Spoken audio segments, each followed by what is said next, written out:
ఈ మూవీ చేయడానికి మెయిన్ కారణం ఏంటంటే తను ఇండస్ట్రీలకు శ్రీధర్ రాజు గారు వచ్చేసింది డబ్బు సంపాదించడం ఒకరు కాదు, ఒక మంచి కాన్సెప్ట్తో వచ్చాడు. వచ్చి తను ఎప్పటి నుండో ఈ ఇండస్ట్రీలో తిరగాలి చేయాలని చూసిన సమయంలో తనకు ఎవరు దొరకక ఒక సమయంలో నేను దొరకడం వల్ల ఒక మంచి డైరెక్టర్ కావాలని అంటే అప్పుడు నేను డైరెక్టర్ పారపల్లి గారిని దగ్గర తీసుకోవడం జరిగింది. తన ద్వారా ఎంబీఎం అనే మూవీ చేయడం జరిగింది, మేరా భారత్ మహాన్. ఆ సినిమాకు డబ్బులు వచ్చినా రాలేదన్నది మాకు తెలుసు. అది సినిమాకి పేరు మాత్రం మంచి పేరు వచ్చేసింది మాకు. అది అందులో నేను ఎగ్జిక్యూటివ్ డైరెక్టర్ కూడా ప్రొడ్యూసర్ కూడా చేశాను. ఈ సినిమాకు మెయిన్ ఏంటంటే ఈ సినిమా కానీ దీనికి ముందు మేరా భారత్ మహాన్ సినిమాకు మాకు మొత్తం పాటలు రాసింది పెద్దడమూర్తి గారు. పాపం ఈ క్షణంలో వారు లేరు కాబట్టి వారికి ముందు మనం ఒక 2 నిమిషాలు శ్రద్ధాంజలి ఘటించాలని నా కోరిక. ఈ భారతం ఇప్పటివరకు ఇండస్ట్రీలో ఇంత ధైర్యం చేసేసి ఒకే క్యారెక్టర్ తోటి నేటి భారతం అనే మూవీ తీయడం అనేది రియల్గా కూడా శ్రీధర్ అన్నను చాలా ఎలా ఆయనను అప్రిషియేట్ చేయాలో నాకు అర్థం అవడం లేదు. ఆయన ఎప్పటి నుండో కష్టపడుతూ అదే భరత్ గారిని దగ్గర పెట్టుకొని నేటి భారతం అనే మూవీ తీసేసి ఒక డబ్బుల కొరకు కాకుండా సమాజం ఎలా చెడిపోతుంది, ఈ రాజకీయ నాయకులు ఈ పార్టీల వల్ల ప్రజలు ఎంత లాస్ అవుతున్నారనే ఒక కాన్సెప్ట్ తోటి ఈ మూవీ తీసుకురావడం జరిగింది. ఈ సినిమా కనీసము ఒక 4-5 వారాలన్నా నడవాలి అని చెప్పేసి కోరికతోటి వారు పెట్టిన డబ్బులు కాకుండా ఎక్కడి వరకు ఇంకొక కొంచెం మెయిన్గా తనకు ఇంకొక సినిమా తీయడానికి డబ్బులు ఇస్తే చాలా అనే కోరికతోటి నేను కోరుకుంటున్నాను. వారికి ధన్యవాదములు. Thank you sir. Sridhar Raj గారితో నేను గత 1 year నుంచి ట్రావెల్ చేస్తున్నాను. ఆయన మంచి మిత్రులు నాకు. ఈ సినిమా గురించి మొదట విన్నప్పుడు రీసెంట్గా నేను సినిమా చూడడం కూడా జరిగింది. మీరు ఆ క్యారెక్టర్ టైటిల్ నేమ్ చూసుకున్నట్లయితే జర్నలిస్ట్ అంటే మీరు అందరూ ప్రతి ఒక్క సామాన్యులు ప్రతి ఒక్క జర్నలిస్టు కనెక్ట్ అయ్యే క్యారెక్టర్ ఇది.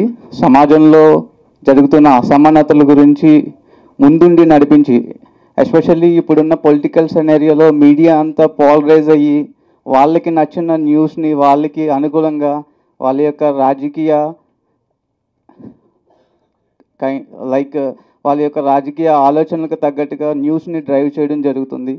అలాంటి సమయంలో ఒక సోషల్ మీడియా ప్లాట్ఫామ్లో ఒక ఇండివిజువల్ జర్నలిస్టులు ముందుకు వచ్చి ప్రజల పక్షాన వాళ్ళ యొక్క గొంతుని వినిపించగలిగే ప్లాట్ఫామ్ సోషల్ మీడియా. ఎస్పెషల్లీ మీ యూట్యూబ్ ఛానల్ కానీ లేకపోతే అదర్ సోషల్ మీడియా ప్లాట్ఫామ్స్లో ఏ విధంగా ఒక జర్నలిస్ట్ తన యొక్క గొంతుని వినిపించగలడు అనే చెప్పే సినిమాయే ఈ నేటి భారతం.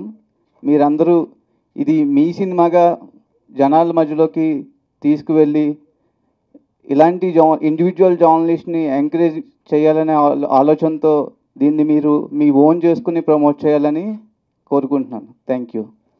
ఇక్కడికి వచ్చిన జర్నలిస్టులందరికీ, అదేవిధంగా ఈరోజు మన సినిమా నేటి భారతం సినిమా trailer and lyrical song release అయ్యింది. సో మీ అందరికీ నచ్చింది అనుకుంటున్నాను. ఈ సినిమా నేను చూశానండి, చాలా చాలా బాగా వచ్చింది. దాంతోపాటుగా భరత్ సార్ తను ఈ సినిమాని చాలా బాగా చేశారు. సింగిల్ యాక్టర్గా మన శ్రీధర్ సార్ కూడా చాలా బాగా చేశారు సినిమాని. అదేవిధంగా ఈ సినిమాకి బ్యాక్గ్రౌండ్ స్కోర్ ఇచ్చిన ఎంఎల్ రాజా గారు కూడా చాలా చక్కగా చేశారు. అండ్ ఈ సినిమాని మేము కర్నూలులో ప్రివ్యూ చేసామండి. అక్కడ బీటీ నాయుడు సార్ చూశారు. వాళ్ళు చూసి సినిమా చాలా చాలా బాగా వచ్చిందండి అని మమ్మల్ని అప్రిషియేట్ చేశారు. అండ్ అందరికి థ్యాంక్ యూ అండి. ఈ సినిమా ట్రైలర్ లాంచ్ కోసం ఇక్కడికి వచ్చేసినటువంటి అందరికీ నా కృతజ్ఞతలు.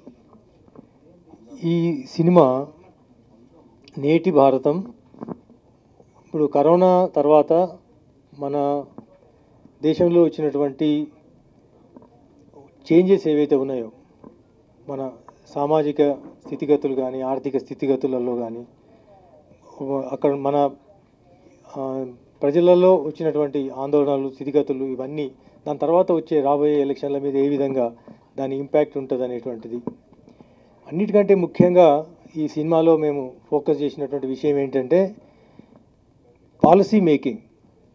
ఒక ప్రభుత్వం అనేటువంటిది, నాయకులు అనేవారు పాలసీలను తయారు చేసినప్పుడు వాటి నిర్ధారించడం కానీ, వాటిని అసెంబ్లీలో కానీ, పెద్దల సభలో కానీ, అది పార్లమెంటులో కానీ, వాటిని ఏ విధంగా ప్రజల ముందుకు తీసుకురావడానికి కాన్సెప్చువలైజ్ చేస్తారు, ఎట్లా నిర్వచిస్తారు, ఆ నిర్వచించినటువంటి ఈ పాలసీలను ప్రజలకు అందే విధంగా ఏ విధంగా అమలు చేస్తారు అనేటువంటిది, దాని వెనుక ఉండేటువంటి రాజకీయం ఏ విధంగా ఉంటుంది, ఆ నాయకుల స్వార్థాలు ఏ విధంగా ఉంటాయి, ప్రజల కష్టాలు ఏ విధంగా ఉంటాయి అనేటువంటి నేపథ్యం లోపట ఈ కొన్ని ఇష్యూస్ను, సోషల్ ఇష్యూస్ను తీసుకొని, ముఖ్యంగా అమరావతి రాజధాని ఇష్యూ కానీ, ఈ కార్పొరేట్ సంస్థలకు పబ్లిక్ సెక్టార్ యూనిట్స్ను ప్రభుత్వ రంగ సంస్థలను ఏ విధంగా ప్రైవేటైజ్ చేస్తున్నారనేటువంటి దాంట్లో ముఖ్యంగా మన తెలుగు ప్రజలకు సంబంధించినటువంటి విశాఖ ఉక్కును కర్మాగారాన్ని ప్రైవేటీకరణ చేసేటువంటి క్రమం లోపల అక్కడ జరుగుతున్నటువంటి స్ట్రగుల్ను కానీ, అదేవిధంగా ఈ పాలసీ మేకర్సు ఈ కరోనా సమయం లోపల తీసుకున్నటువంటి నిర్ణయాలు ప్రజల మీద ఏ విధంగా ఇంపాక్ట్ను కలిగి ఉన్నాయనేటువంటి ఒక సెన్సిటివ్ ఇష్యూను కూడా ఈ సినిమాలో మేము డిపిక్ట్ చేయడం జరిగింది.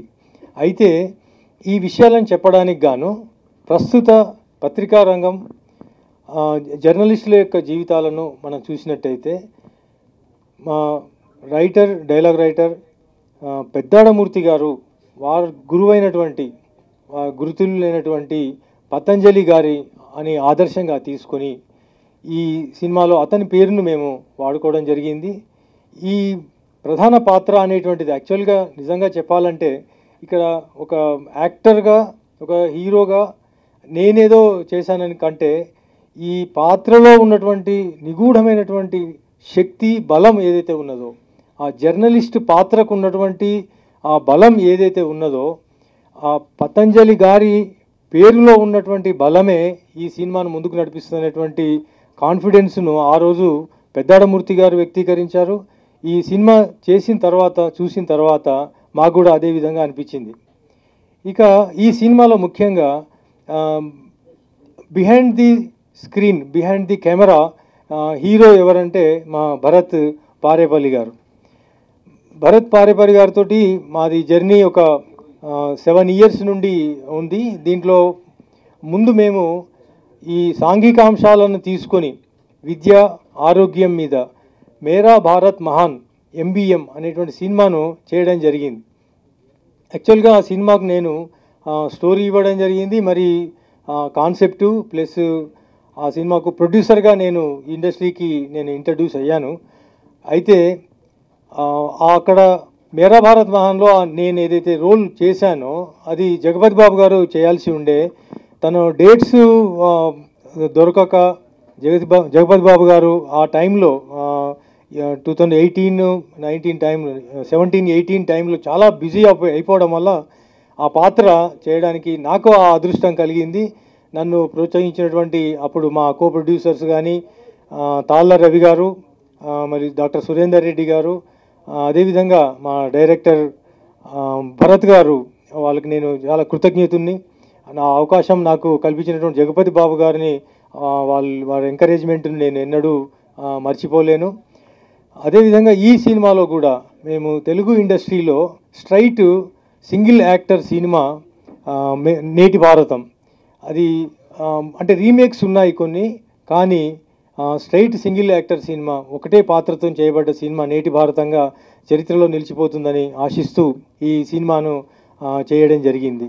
ఇంకా ప్రత్యేకంగా ఈ సినిమా ప్రత్యేకత ఏంటంటే, ఈ సినిమా యొక్క స్టోరీ విని వాటి యొక్క స్టోరీ లైను, తర్వాత డైలాగ్స్ కానీ ఆ ట్రైలర్స్ను టీజర్స్ చూసిన తర్వాత చాలా ఇంప్రెస్ అయినటువంటి చంద్రబాబు నాయుడు గారు ఈ ట్రైలర్ను, టీజర్ను రిలీజ్ చేయడం జరిగింది.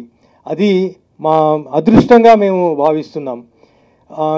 ఈ విధంగా చంద్రబాబు నాయుడు గారి దగ్గరికి మమ్మల్ని తీసుకెళ్ళి వారికి ఈ సినిమా స్టోరీని చెప్పి, దీని ప్రత్యేకతని చెప్పి, ముఖ్యంగా ఏంటంటే మనం ఎన్నో సినిమాలు చూస్తున్నాం, అటు రామ్ గోపాల్ వర్మ గారు తీసినటువంటి సినిమాలు కానీ, ఇప్పుడు వచ్చినటువంటి రాజధాని ఫైల్స్ సినిమా కానీ, అంతకుముందు కాశ్మీర్ ఫైల్స్ కానీ, కేరళ స్టోరీస్ కానీ, ఇవన్నీ సినిమాల్లో మనము ఏదో ఒక రాజకీయ నాయకునో పార్టీనో కార్నర్ చేసి తీసినటువంటి విధంగా ఉంది, లేదా ఒక వ్యక్తిని విమర్శించినట్టు, ఒక విధానాన్ని విమర్శించినట్టు ఉంది. కానీ ఈ సినిమాలో పాలసీ డిస్కషన్ జరిగింది. రెండు ప్రభుత్వాల మధ్యన, ఒక ప్రభుత్వం ఎలక్షన్ల తర్వాత మారినప్పుడు వాళ్ళ వైఖరిలో మార్పుల వల్ల ప్రజలు ఏ విధంగా బాధపడుతూ ఉంటారు. దీనికి ఇది అంటే ఈ ఏదైతే the way we have selected for expressing our own feelings, మన ఎమోషన్స్ను, ప్రజల ఎమోషన్స్ను కానీ, మేము ఒక రైటర్ ఎమోషన్ కానీ, డైరెక్టర్ ఎమోషన్ కానీ, ఒక యాక్టర్ ఎమోషన్స్ని కానీ మేము వ్యక్తీకరించినటువంటి విధానము చంద్రబాబు గారికి నచ్చి దీన్ని ప్రమోట్ చేయడం జరిగింది. అందుకోసం మా సినిమా క్రూ అంతా చంద్రబాబు గారికి చాలా రుణపడి ఉంటాము. అదేవిధంగా ఇప్పుడు మేము తీసుకున్నటువంటి విషయాల్లో అమరావతి రాజధాని విషయం కావచ్చు, వైజాగ్ స్టీల్ విషయంలో కావచ్చు, మిగతా విషయాలలో సెన్సిటివ్ డిసిషన్స్ కేంద్ర ప్రభుత్వం తీసుకున్నటువంటి సంక్లిష్ట పరిస్థితుల్లో తీసుకున్నటువంటి నిర్ణయాల గురించి కానీ చాలా క్రిటికల్గా చాలా ఆలోచించి చంద్రబాబు నాయుడు గారు మేము ప్రజెంట్ చేసినటువంటి విధానాన్ని మెచ్చుకొని తాను ఇది రిలీజ్ చేయడం అనేటువంటిది మేము అదృష్టంగా భావిస్తున్నాం. ఎందుకంటే ఇది రిలీజ్ చేసిన తర్వాత ఇండస్ట్రీలో అందరూ నాకు కంగ్రాట్స్ చెప్పారు. ఎందుకంటే చంద్రబాబు గారు ఇంతవరకు తన 45 ఏళ్ళ సుదీర్ఘ రాజకీయ జీవితంలో ఎన్నడూ ఒక సినిమా పోస్టర్ను కానీ ట్రైలర్ను కానీ ఏది రిలీజ్ చేయలేదు. ఇదే మాది ఫస్ట్ సినిమా అవడం మేము చాలా అదృష్టవంతులుగా మేము భావిస్తున్నాం. ఈ బాబు గారి దగ్గరికి మమ్మల్ని తీసుకెళ్ళడానికి, మా సినిమాను చూసి మెచ్చుకొని పత్రికాముఖంగా తను ఒక నోట్ని రిలీజ్ చేసి మమ్మల్ని ప్రమోట్ చేసినటువంటి ఎమ్మెల్సీ బీటీ నాయుడు గారు, కర్నూలు జిల్లా తెలుగుదేశం పార్టీ ప్రెసిడెంటు, కర్నూలు జిల్లా పార్లమెంటు నియోజకవర్గం ఇన్ఛార్జ్ అయినటువంటి బీటీ నాయుడు గారికి మేము ఎప్పుడూ రుణపడి ఉంటాము. ఎందుకంటే సినిమా తీయడం ఎంత కష్టమో, సినిమా తీసిన తర్వాత దాన్ని రిలీజ్ చేయడం కూడా అంతే కష్టం. సో రిలీజ్ చేసేటప్పుడు మాలాంటి చిన్న ప్రొడ్యూసర్స్కు, కొత్త ప్రొడ్యూసర్స్కు ఎవరో ఒకరు ఊతం ఇస్తే కానీ మేము ఈ సినిమాను రిలీజ్ చేసుకోలేని పరిస్థితి ఉంటుంది. ఆ విషయాన్ని గ్రహించినటువంటి బీటీ నాయుడు గారు మమ్మల్ని బాబు గారి దగ్గరికి తీసుకెళ్ళడం, బాబు గారు అప్రిషియేషన్ మాకు ఇప్పించడం, అన్నిటికంటే ముఖ్యం ఏంటంటే బాబు గారు మన భుజం మీద చేసి మీరు ముందుకెళ్ళండి, జస్ట్ ప్రొసీడ్, మేము ఉన్నాము, మీకు అన్ని విధాలా మేము సహాయం చేస్తామని మాకు చెప్పినప్పుడు మాకు కలిగినటువంటి ఆనందాన్ని మేము మా మాటల్లో వ్యక్తీకరించలేము. బీటీ నాయుడు గారు కర్నూలు జిల్లాలో కర్నూలు స్టేషన్లో మొన్న రీసెంట్గా సినిమాను కూడా పూర్తిగా చూసి చాలా అప్రిషియేట్ చేయడం జరిగింది.